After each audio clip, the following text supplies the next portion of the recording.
چلیے اب ہم آج کا لیسن سٹارٹ کریں گے.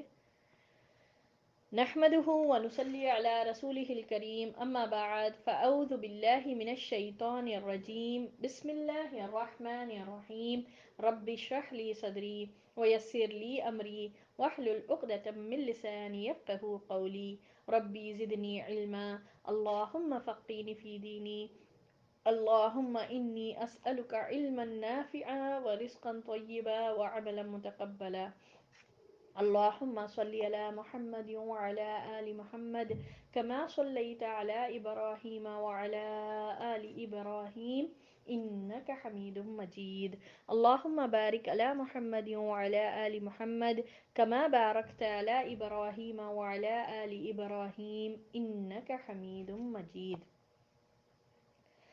تو آج جو ہم لوگوں کو پڑھنا ہے وہ یہ ہے کہ آپ صلی اللہ علیہ وسلم 11، 12، 13 ذی الحجہ ان کو ایام تشریق کہا جاتا. ان دنوں میں جو کنکری مارنے کا ہے پہلے جمرہ صغریٰ سے شروع کر کے جمرہ وسطیٰ پھر جمرۃ العقبہ یعنی جمرۃ الکبریٰ کو آپ صلی اللہ علیہ وسلم کنکری مارتے رہے 3 دن. اس کے بعد رسول اللہ صلی اللہ علیہ وسلم نے یوم النحر 10ویں تاریخ کو بھی ایک خطبہ دیا یعنی 10 ذی الحجہ کو یوم النحر کہا جاتا. ہم کیا کرتے، ہم غیر حاجیاں اگر حج پر نہیں گئے تو ہم اس دن ہم جو ہے نا عید کرتے ہیں. سبحان اللہ، عید الاضحیٰ جس کو کہا جاتا نا. تو اب جو حاجیوں کے لیے ہے اس دن کو یوم النحر کہا جاتا. ٹھیک ہے، 10 ذی الحجہ کو یوم النحر، 8 ذی الحجہ کو یوم الترویہ، 9 ذی الحجہ کو یوم العرفہ، 10 ذی الحجہ کو یوم العرفہ اور 11، 12، 13 ذی الحجہ کو ایام تشریق. یہ پورے دنوں میں حج کے ارکان ہوں گے. ٹھیک ہے، تو بہرحال آپ صلی اللہ علیہ وسلم نے یوم النحر کے دن یعنی 10 ذی الحجہ کو بھی ایک خطبہ دیا. پھر ایام تشریق کے درمیانی دن یعنی 12 ذی الحجہ کو بھی ایک خطبہ دیا جس میں خطبہ عرفہ کی باتوں کی تاکید فرمائی اور مزید نصیحتیں بھی کی. ایام تشریق کے درمیانی خطبے سے پہلے سورۃ النصر نازل ہوئی. سبحان اللہ، سورۃ النصر جب نازل ہوئی تو صحابہ رضی اللہ تعالیٰ عنہم میں سے کچھ صحابہ رضی اللہ تعالیٰ عنہم رونے لگ گئے. تو صحابہ رضی اللہ تعالیٰ عنہم بولے کہ کیوں رو رہے ہیں، اس میں تو فتح کی ہے. اذا جاء نصر اللہ والفتح، کہ جب آ جائے اللہ کی مدد اور فتح حاصل ہو جائے، اس میں یہ ذکر ہے تو کیوں رونے لگ گئے. تو دوسرے صحابہ رضی اللہ تعالیٰ عنہم بولے کہ اس میں نبی صلی اللہ علیہ وسلم کی چھپی ہوئی خبر ہے، یعنی وفات کی چھپی ہوئی خبر ہے کہ آپ صلی اللہ علیہ وسلم کو جس مشن سے بھیجا گیا تھا، جو آپ صلی اللہ علیہ وسلم کا مقصد تھا، وہ اب اللہ تعالیٰ نے فرمایا یہ اس سورہ میں وہ اب مکمل ہو گیا. تو اب کیا کریں، استغفار کریں اور اللہ کی تسبیح بیان کریں. سبحان اللہ. اور فوج در فوج لوگ آتے گئے. یہ سورۃ النصر میں اللہ تعالیٰ نے فرمایا ہے. کب نازل ہوئی تھی یہ دیکھیے، ایام تشریق کے درمیان، خطبے کے درمیان یہ سورہ نازل ہوئی. اس کے بعد پھر جو ہے نا جو آتے گئے آیتیں، یہ لاسٹ تھا. اس کے بعد قرآن کا بس ریویژن ہوا. بعد میں جبریل علیہ السلام آ کر جو رمضان آپ صلی اللہ علیہ وسلم نے اس سے پہلے کا جو آخری رمضان تھا جب آ کر اس کو ریوائز کرے. ٹھیک ہے، تو بہرحال یہ ہوا 13 ذی الحجہ کو جو ایام تشریق کا تیسرا اور حج سے واپسی کا دوسرا اور آخری دن ہے اور یہ منگل کا دن تھا. نبی صلی اللہ علیہ وسلم نے جمرات کو کنکری مار کر مینا سے کوچ فرمایا. ابتح میں اتر کر وہیں ظہر، عصر، مغرب اور عشاء کی نمازیں پڑھی اور وہیں سے ام المومنین حضرت عائشہ رضی اللہ تعالیٰ عنہا کو ان کے بھائی عبد الرحمن بن ابی بکر کے ساتھ بھیجا کہ انہیں تنعیم سے عمرہ کرا لائیں. چنانچہ انہوں نے احرام باندھا اور عمرہ کیا. تو عائشہ رضی اللہ تعالیٰ عنہا عمرہ نہیں کر پائی کیونکہ وہ حیض سے ہو گئی تھی، منسس میں آ گئی تھی. تو عمرے کے علاوہ تمام ارکان کرے. پھر جب وہ فریش ہو گئے یعنی حیض سے باہر آ گئے تو اس کے بعد تنعیم بھیج کر اپنے بھائی کے ساتھ، یعنی بھائی کون ہے، عبد الرحمن بن ابی بکر کے ساتھ بھیجے نبی صلی اللہ علیہ وسلم اور انہوں نے وہیں سے احرام باندھا اور پھر عمرہ کیا. ٹھیک ہے، پھر جب حضرت عائشہ رضی اللہ تعالیٰ عنہ واپس آ گئی تو کوچ کا اعلان کیا، صرف ایک عورت کی وجہ سے آپ صلی اللہ علیہ وسلم وہیں پر رکے، انتظار کر رہے تھے کہ عائشہ رضی اللہ تعالیٰ عنہ واپس آئے. پھر اس کے بعد کوچ کا اعلان کیا اور سوار ہو کر خانہ کعبہ تشریف لے گئے، طواف وداع کیا اور فجر کی نماز پڑھی. پھر زیریں مکہ سے نکل کر مدینے کا رخ کیا. جب مدینہ قریب آ گیا اور اس کے آثار دکھائی دینے لگے تو 3 بار اللہ اکبر اللہ اکبر اللہ اکبر کہا. پھر فرمایا لا الہ الا اللہ وحدہ لا شریک لہ لہ الملک ولہ الحمد وہو علی کل شیء قدیر آئبون تائبون عابدون ساجدون لربنا حامدون صدق اللہ وعدہ ونصر عبدہ وہزم الاحزاب وحدہ. اللہ کے سوا کوئی معبود نہیں، وہ تنہا ہے، اس کا کوئی شریک نہیں، اسی کے لیے بادشاہت ہے اور اسی کے لیے تعریف ہے اور وہ ہر چیز پر قادر ہے. ہم پلٹنے والے، توبہ کرنے والے، عبادت گزار، سجدہ کرنے والے، اپنی رب کی تعریف کرنے والے ہیں. اللہ نے اپنا وعدہ سچ کر دیا، اپنے بندے یعنی محمد صلی اللہ علیہ وسلم کی مدد کی اور تنہا ساری جماعتوں کو شکست دے دی. اس سے کیا پتہ چلتا کہ سارا کریڈٹ اللہ کو، ساری تعریفیں اللہ ہی کے لیے ہے. اللہ اکبر کبیرہ، سبحان اللہ. یہ علم نے پہلے تو ہزاروں کی تعداد میں لوگ موجود تھے، 1.25 لاکھ کے قریب مجموعہ تھا. اللہ اکبر کبیرہ. اور کیسا ہوا، اب یہ ہم جب سیرت پڑھ رہے کتنے چند لوگوں سے سٹارٹ ہوا تھا. جب ہے نا آپ صلی اللہ علیہ وسلم کو نبوت دے کر اللہ نے بھیجا تو کتنے لوگ ایمان لائے تھے؟ چند مٹھی بھر. آلموسٹ سابقون اولون کا ہم کاؤنٹ کریں گے تو 130 آلموسٹ اتنے لوگ تھے. آج یعنی کہ 23 ایئرس کے بعد 1.25 لاکھ کا مجموعہ. اس کے بیچ میں آپ صلی اللہ علیہ وسلم، ہزاروں کی تعداد میں لوگ تھے. تو آپ صلی اللہ علیہ وسلم نے کیا کیا؟ لوگوں کو پہلے مہاجرین کو جو ہے نا مہاجرین اور انصار کو منظم کیا، لوگوں کو پہلے منظم کیا. بتائے آپ صلی اللہ علیہ وسلم حجۃ الوداع کے موقع پر کہ یہاں پر انصار اتریں گے، رائٹ سائڈ جو ہے نا مہاجرین اتریں گے، لیفٹ سائڈ انصار اتریں گے، یعنی پلیسز بھی آپ صلی اللہ علیہ وسلم نے مقرر کیے. اس کے بعد نبی صلی اللہ علیہ وسلم نے فرمایا اے لوگو تم میرے بعد کافر نہ ہو جانا، آپس میں ایک دوسرے کو قتل نہ کرنا. یعنی قتل کو کفر کے درجے پر دیے آپ صلی اللہ علیہ وسلم نے. یا جو نصیحتیں، جو اب مزید جو نصیحتیں کرے وہ اس کا ذکر کر رہی ہوں میں. تو یا کیا آپ صلی اللہ علیہ وسلم نے فرمایا اے لوگو تم میرے بعد کافر نہ ہو جانا، آپس میں ایک دوسرے کو قتل نہ کرنا. کتنی وہ بات ہے. پھر اس کے بعد آپ صلی اللہ علیہ وسلم ارکان الحج بتاتے گئے. اور ارکان الحج میں بھی آپ صلی اللہ علیہ وسلم جب بتا رہے تھے، جیسے ہی کنکری مارنے کا ذکر آیا تو آپ صلی اللہ علیہ وسلم نے اپنی شہادت کی انگلیاں، دونوں انگلیاں اپنے کان میں ڈالی اور فرمایا کہ لوگوں چھوٹے چھوٹے کنکریاں مارنا. ٹھیک ہے. بہت سے لوگ جو ہے نا غصے میں آ کر اور سمجھتے ہیں کہ وہ شیطان ہے، جمرۃ الکبریٰ یا صغریٰ یا وسطیٰ پر جو ہے نا سبحان اللہ چپل جوتے وغیرہ کوئی چیز استعمال نہیں کرے. بھائی آپ صلی اللہ علیہ وسلم نے شہادت کی انگلی ڈال کر زور سے کہا لوگوں کو، لوگوں چھوٹے چھوٹے کنکریاں مارنا.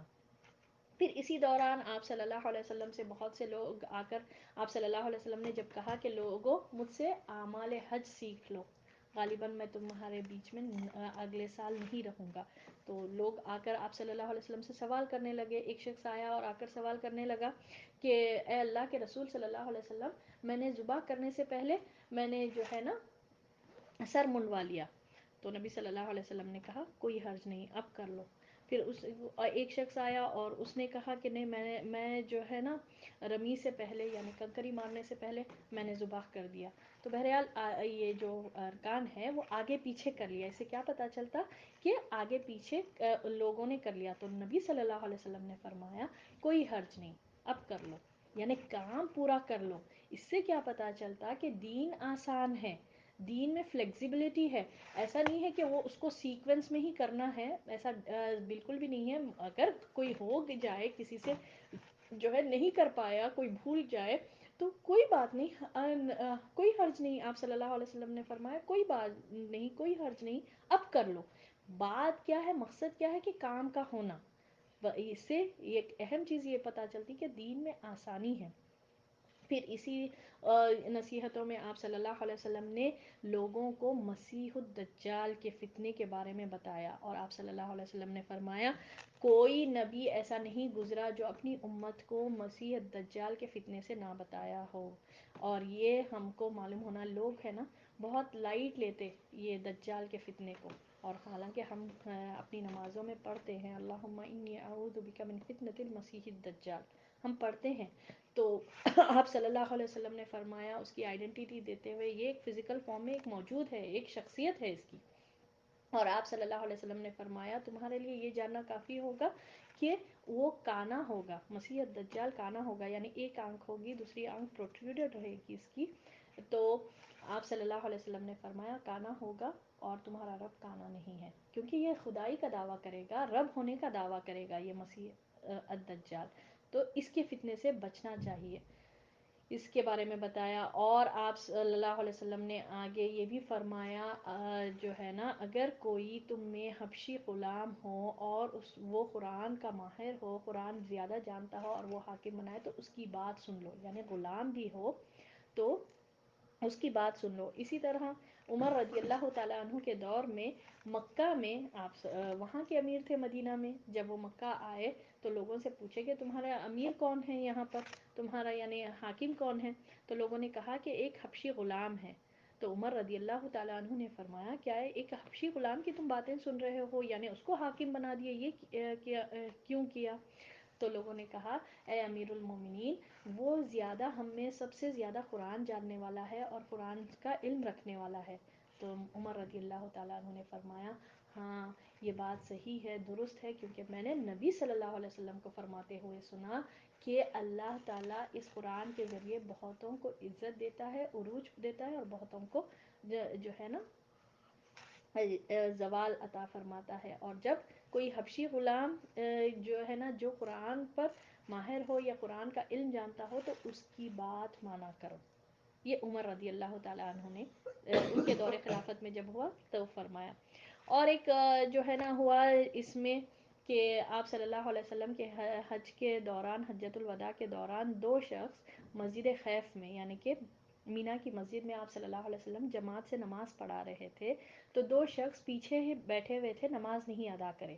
آپ صلی اللہ علیہ وسلم، حالانکہ سوچئے آپ کتنا بڑا مجموعہ تھا ہوگا، کیسا لوگ جو ہے نا آپ صلی اللہ علیہ وسلم کے ساتھ تھے، تو مگر دو شخص آپ صلی اللہ علیہ وسلم کی نظر کیسا رہتی تھی ہوں گی اتنے لوگوں کے بیچ میں بھی آپ صلی اللہ علیہ وسلم دیکھے، تو بہرحال دو شخص نماز نہیں پڑھ کر بیٹھے ہوئے تھے، تو آپ صلی اللہ علیہ وسلم نے نماز ادا کی اور کہا کہ ان دونوں نے نماز نہیں ادا کی، ان دونوں کو میرے پاس لاؤ۔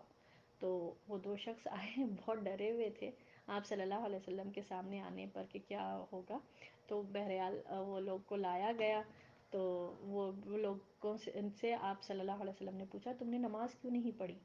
تو ان لوگوں نے کہا ہم لوگ اپنے خیمے میں آلریڈی پڑھ چکے تھے، یعنی اپنے ڈیروں پر ہم لوگوں نے ادا کر لی تھی، اسی لیے پیچھے بیٹھے ہوئے تھے۔ نبی صلی اللہ علیہ وسلم نے فرمایا ایسا نہ کرو، جب تم مسجد میں آؤ، جب دیکھو کہ نماز جماعت سے چل رہی ہے، حتیٰ کہ تم اگر ادا بھی کر لو تو یہاں جوائن ہو جاؤ، ٹھیک ہے؟ یعنی اس سے کیا پتہ چلتا کہ مسجد میں اگر ہم انٹر ہوئے اور ہم آلریڈی نماز پڑھ لیے تب بھی ہم کو نماز میں جوائن ہو جانا چاہیے، ٹھیک ہے؟ یہ ایک بات۔ اور پھر آپ صلی اللہ علیہ وسلم جو ہے نا تھوڑا مسجد میں لوگوں سے باتیں کر رہے تھے، بیان کر رہے تھے، سب لوگ ملنا چاہ رہے تھے، تو سبحان اللہ ایک صحابی آئے، ینگ صحابی تھے، پورا لوگوں کو کراس کرتے ہوئے جا کر آپ صلی اللہ علیہ وسلم سے ہاتھ ملائے، آپ صلی اللہ علیہ وسلم کا ہاتھ لے کر اپنے جسم پر ملنے لگے، اور انہوں نے وہ بتاتے ہیں کہ میں نے اتنا نرم اور اتنا مہکتا ہوا ہاتھ کسی کا نہیں دیکھا، اللہ اکبر کبیرہ، سبحان اللہ۔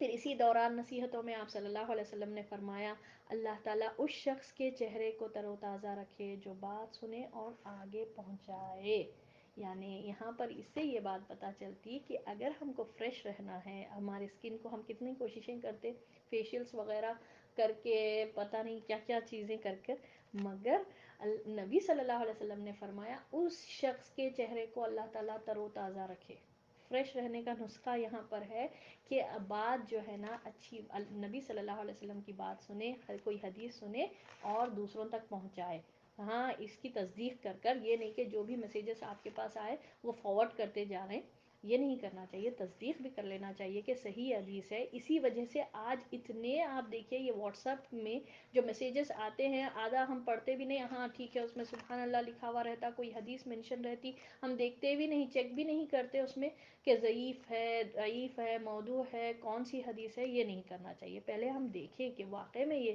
بات صحیح ہے یا درست ہے، تصدیق کر کے پہنچانا چاہیے.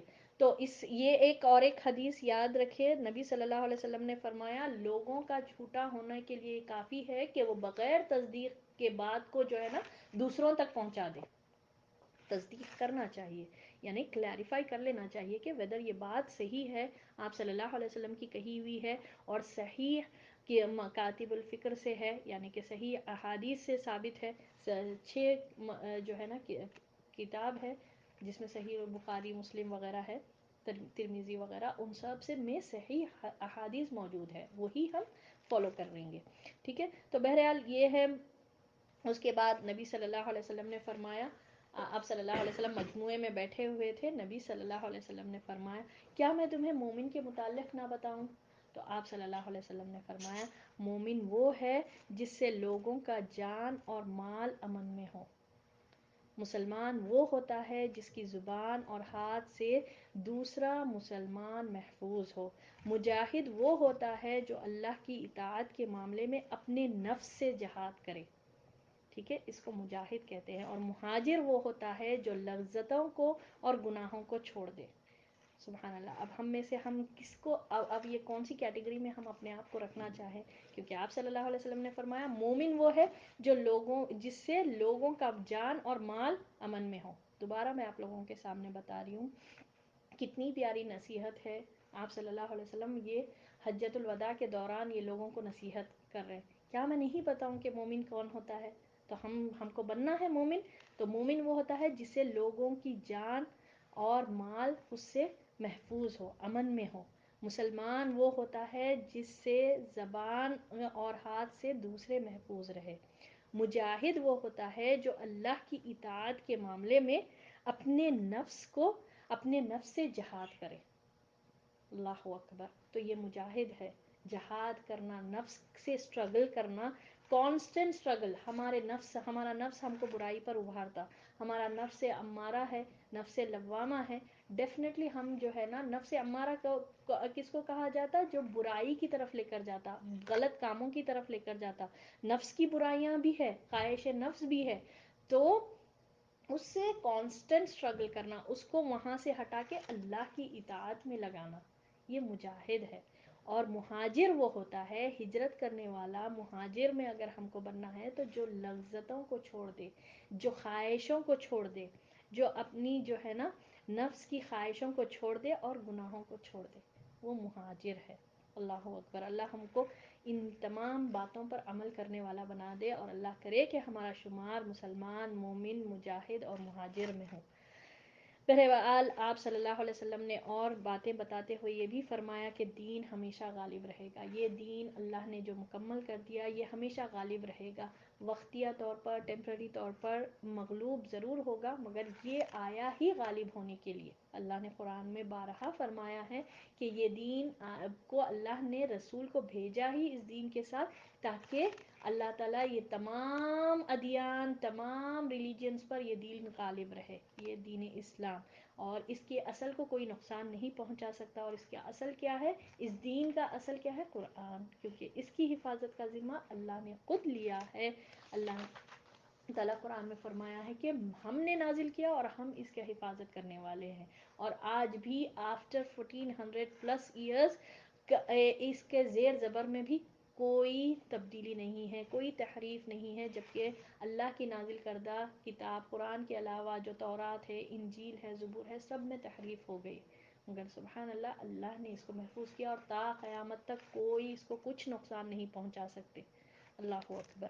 تو یہ تھے اس میں چند باتیں، چند حدیثیں جو ہے نا اس کے تعلق سے، حجۃ الوداع کے تعلق سے. کسی کو کچھ پوچھنا ہے ابتح کے مقام پر ظہر، عصر، مغرب اور عشاء کی نماز پڑھی، اور پھر وہاں پر ام المومنین حضرت عائشہ رضی اللہ تعالی عنہا کو ان کے بھائی عبد الرحمن بن ابی بکر، یعنی عائشہ رضی اللہ تعالی عنہا کے بھائی عبد الرحمن بن ابی بکر کو ان کے ساتھ بھیجا تاکہ وہ جو ہے نا تنیم لے کر جا کر، ٹھیک ہے، ایک مقام ہے وہاں پر، جب آج جو ہے نا وہی اس کو مسجد عائشہ کہتے ہیں، تو وہیں پر جا کر انہوں نے احرام باندھا اور انہوں نے اپنا عمرہ مکمل کیا، اور پھر جب تک آپ صلی اللہ علیہ وسلم ریسٹ کر رہے تھے، پھر جب وہ واپس آ گئی تو آپ صلی اللہ علیہ وسلم کوچ کا اعلان کرے، آئے کدھر، مکہ بیت اللہ کے پاس آئے، آ کر طواف الوداع، ٹھیک ہے، یہ بھی حج کا ایک رکن ہے، ٹھیک ہے، طواف الوداع کیے، پھر وہاں اس کے بعد آپ صلی اللہ علیہ وسلم نے مدینے کا رخ کیا،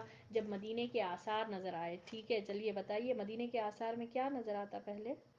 جبل احد کو دیکھتے تھے تو بتاتے تھے کہ آپ صلی اللہ علیہ وسلم دور سے نظر آتا تھا احد، تو آپ صلی اللہ علیہ وسلم بولتے تھے کہ یہ وہ پہاڑ ہے جو ہم سے محبت کرتا ہے اور ہم اس سے محبت کرتے رہے، یہ رہا احد، یہ رہا طابہ، آپ صلی اللہ علیہ وسلم ایسا فرماتے تھے نا جب بھی غزوات سے واپس آتے تھے، اور یہ دیکھیے آئبون یہاں پر جو ہے نا آئبون تائبون عابدون ساجدون لربنا حامدون، سفر سے واپسی میں ہم کو بھی پڑھنا چاہیے، ٹھیک ہے، آئبون تائبون عابدون ساجدون لربنا حامدون، ہم جو ہے تو پلٹنے والے، توبہ کرنے والے، عبادت گزار، سجدہ کرنے والے، اپنے رب کی تعریف کرنے والے ہیں، ٹھیک ہے، آپ صلی اللہ علیہ وسلم نے یہ دعا کی، پھر اس کے بعد آپ صلی اللہ علیہ وسلم نے یہ بھی فرمایا،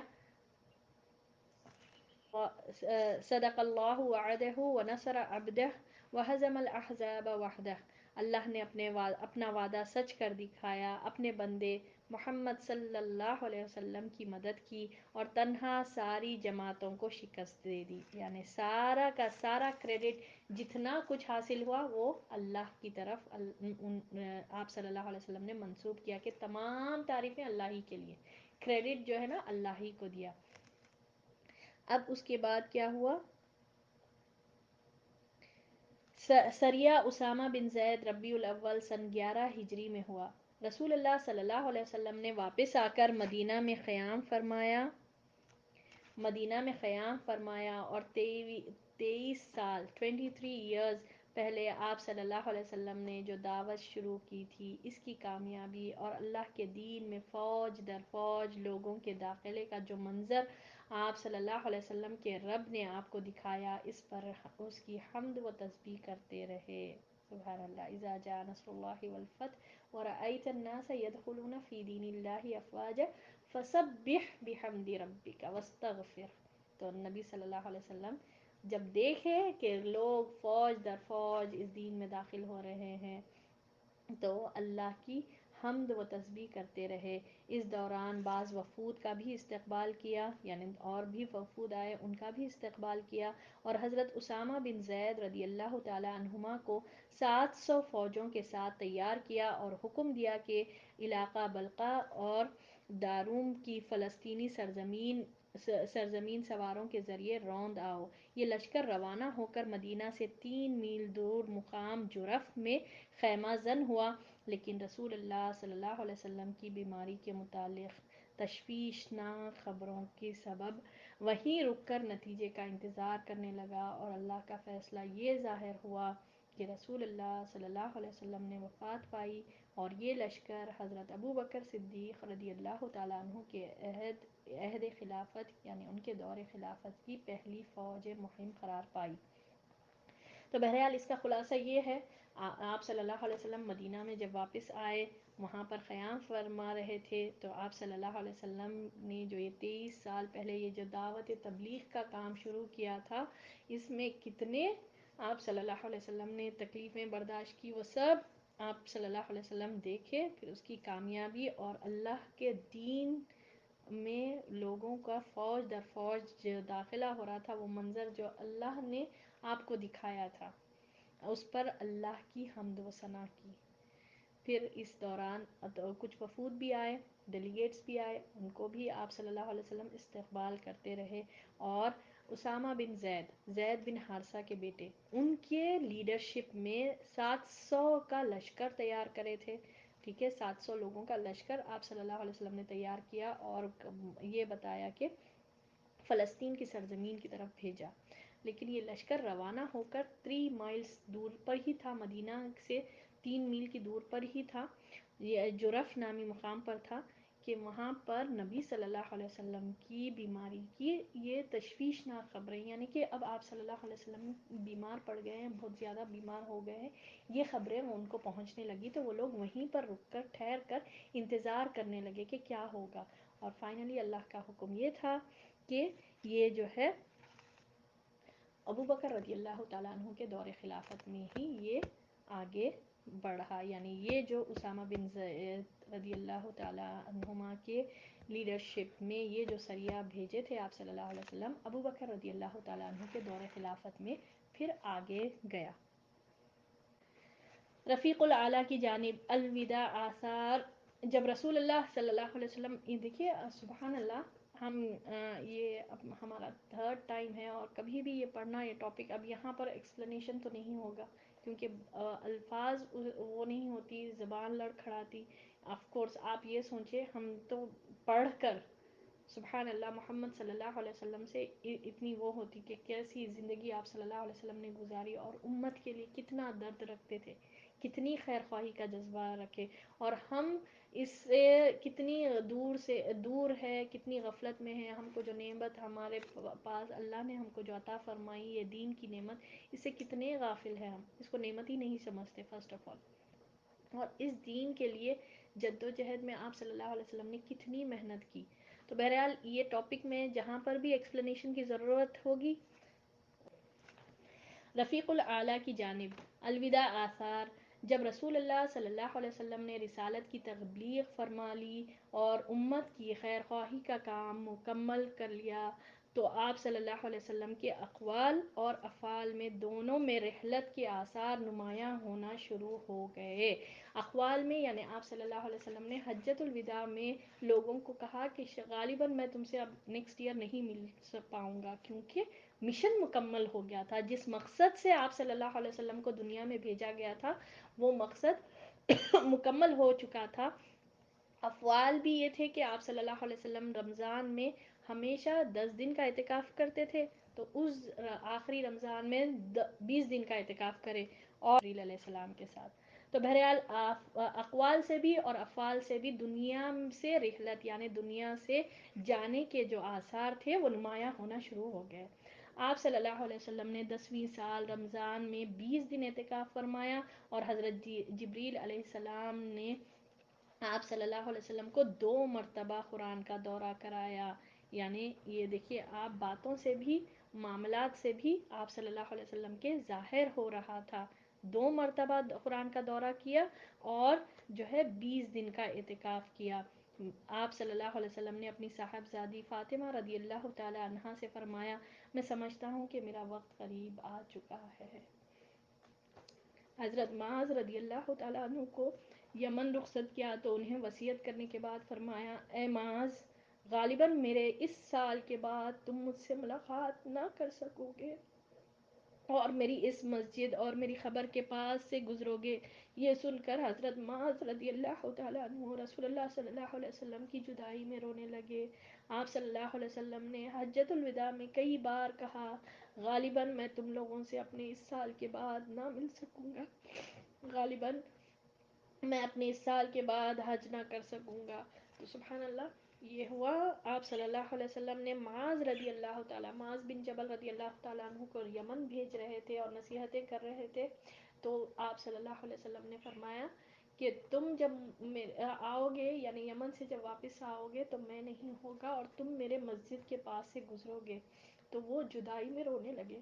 معاذ بن جبل رضی اللہ تعالیٰ عنہ سبحان اللہ کیسی محبت تھی ہوگی محمد صلی اللہ علیہ وسلم سے. اور ہم آگے پڑھیں گے کہ کیسا معاملہ تھا وہ دن جس دن آپ صلی اللہ علیہ وسلم کی وفات ہوئی، سب سے ڈارکسٹ ڈے آف مدینہ. اور جب محمد صلی اللہ علیہ وسلم ارائیو ہوئے تھے، ہجرت کر کر آئے تھے مدینہ میں، مدینہ پورا چمک اٹھا تھا نور سے. سبحان اللہ کیسا وہ لوگ وہاں پر تھے ہوں گے، سوچیں آپ ان کے لیے کتنا بڑا تھا یہ غم.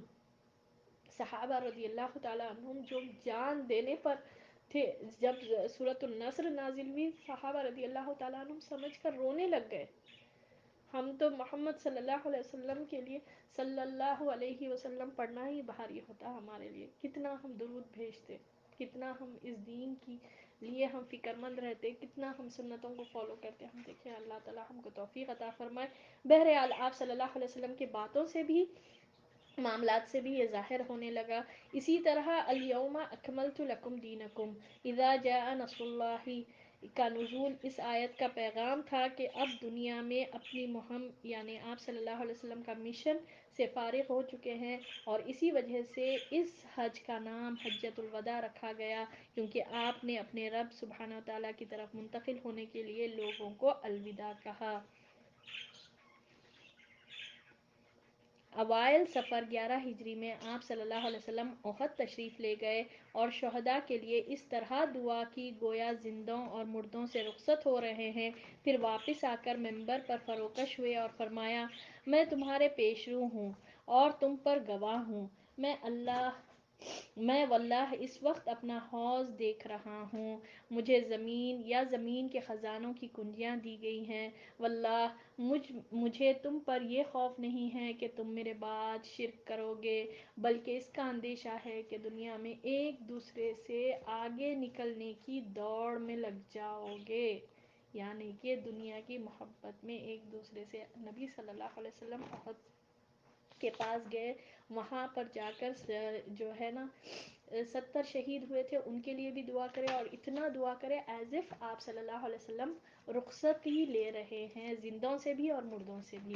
اور آپ صلی اللہ علیہ وسلم کیا فرمائے, ممبر پر چڑھے اور بولے کہ اللہ نے مجھے, اس وقت میں اپنے اب حوض کو دیکھ رہا ہوں جس کا ذکر حوض کوثر ہے نا قیامت کے دن. اللہ تعالیٰ ہم سب کو آپ صلی اللہ علیہ وسلم کی شفاعت نصیب کرے اور آپ صلی اللہ علیہ وسلم کے ہاتھ سے جام کوثر پینا نصیب کرے, آمین یا رب. تو آپ صلی اللہ علیہ وسلم نے کیا فرمایا, مجھے زمین کے کنجیاں خزانے دیے گئے ہیں. اور سوچے یہ آپ صلی اللہ علیہ وسلم اپنی لائف کو کتنا منیمم رکھے تھے کہ آپ صلی اللہ علیہ وسلم کے پاس کچھ بھی نہیں تھا. وفات کے ٹائم پر چند دیناریں تھے. کبھی آپ صلی اللہ علیہ وسلم نے اپنی پوری زندگی میں زکوٰۃ نہیں دی.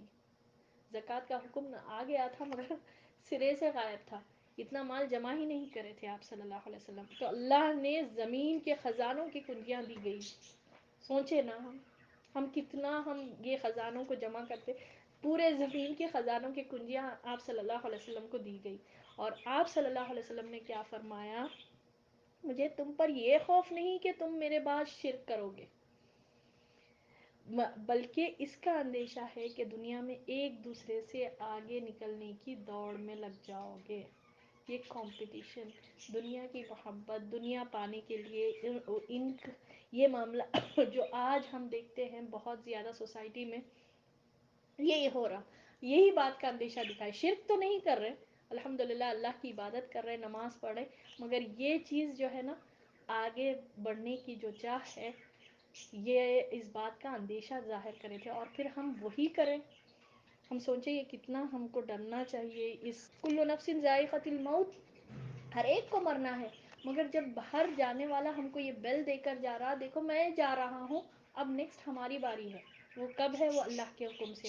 مگر ہم کتنا پریپیئر کرتے, 2 دن 3 دن رہتا ہارڈلی. اور آج کل تو سبحان اللہ ایسے ایسے معاملات کے باہر کیٹرنگ کو دیکھ کر وہ کر رہے ہیں, یہ کر رہے ہیں, مگر جو موت, جو اٹل حقیقت ہے, جو ہمارے سر پر ہے, کتنا ہم اس کے لیے پریپیئر کرتے. اور آپ صلی اللہ علیہ وسلم کا یہ اندیشہ, یہ خوف کہ تم لوگ ایک دوسرے کو کمپیٹ کرو گے دنیا کے معاملات میں. آج دیکھیے ہمارا نکاح, آج دیکھیے ہمارے جو ہے پارٹیز ہوتے ہیں, اس میں کمپٹیشن کہ شادی ایسا ہوا تو ولیمہ ایسا کریں گے, فنکشن ہال ایک ان کا اتنا اچھا تھا تو ہم اس سے بہتر کرنے کی کوشش میں. دنیا ہی نا, کبھی یہ سوچتے کہ دین کے معاملے میں یہ سبحان اللہ یہ دین کے لیے اتنی کوشش کر رہے ہیں, میں ان سے بڑھ کر کروں. دنیا کمانے میں کتنا لگے ہوئے ہیں. میرا بچہ آسٹریلیا جانا تو کسی کا بچہ اسٹیٹس گیا تو میرا بچہ بھی وہاں پر جانا. سبحان اللہ, دنیا کی پڑھائی, دنیا کے پیچھے کتنا بھاگیں گے بھاگیں گے بھاگیں گے, آخر کار تو مرنا ہے. آخر کار تو مرنا تو ہے نا، مرنا تو ہے. ہم میں سے کوئی یہاں پر رہنے کے لیے نہیں آیا. انبیاء چلے گئے، بڑے بڑے بادشاہ چلے گئے، ابھی کوئی انبیاء رسول یہ نبی صلی اللہ علیہ وسلم کا ہم یہ پڑھ رہے ہیں. آپ سوچیں، اللہ اکبر کبیرہ. یہ آپ صلی اللہ علیہ وسلم نے اللہ جب جو ہے نا آخری ایام میں یہ ممبر پر ٹھہر کر آپ صلی اللہ علیہ وسلم نے یہ بات فرمایا. اور کتنی بڑی بات ہے کہ حوض دیا گیا، حوض کوثر جو ملے گا. آپ صلی اللہ علیہ وسلم تو اصل چیز کو پکڑے نا، قرآن. آپ صلی اللہ علیہ وسلم کی اخلاق کے بارے میں عائشہ رضی اللہ تعالیٰ عنہ سے پوچھا گیا تو وہ بولے کہ قرآن ہے، چلتے پھرتے قرآن تھے وہ. اور اللہ نے تعریف فرمائی، سورۃ القلم کی آیت ہے انک لعلی خلق عظیم. آپ بہترین اخلاق پر فائز ہیں. ہم سے اگر اس کو ہم سمجھنے کے لیے کہ اچھے اخلاق حسن اخلاق آپ صلی اللہ علیہ وسلم کے پاس آ کر ختم معیار رکھ دیے تھے آپ صلی اللہ علیہ وسلم، یعنی بیسٹ اخلاق آپ صلی اللہ علیہ وسلم کے تھے. تو یہ ہے اصل چیزیں کرنے والی. اور ہم کہاں ڈسپشن کے پیچھے پڑے ہوئے ہیں، کہاں غرور، یہ دنیا جو دھوکے کی ہے، ڈسپشن ہے، ایلیوژن ہے، ڈیلیوژن ہے. کچھ اس سے فائدہ نہیں ہوتا. ہاں آپ ایک دوسرے کے ساتھ کمپیٹ کرنے میں لگے ہوئے ہیں، دنیا کمانے میں، چاہے ہماری صحت لگ رہی، چاہے ہمارے دن رات کی کتنی محنتیں وہاں پر لگ جائے، عبادتوں کو پیچھے کر دیتے ہیں. ہمارے پارٹیز کو دیکھ لے، ہم کتنا کمپٹیشن کرتے ہیں. ہمارے اپنے گھروں میں دیکھ لے کہ کوئی جو ہے نا اچھا گھر بنا لیے ہمارے رشتہ داروں میں سے، تو ہم بھی اسی کے پیچھے لگ جاتے کہ ان سے بہتر گھر بنانے کے لیے.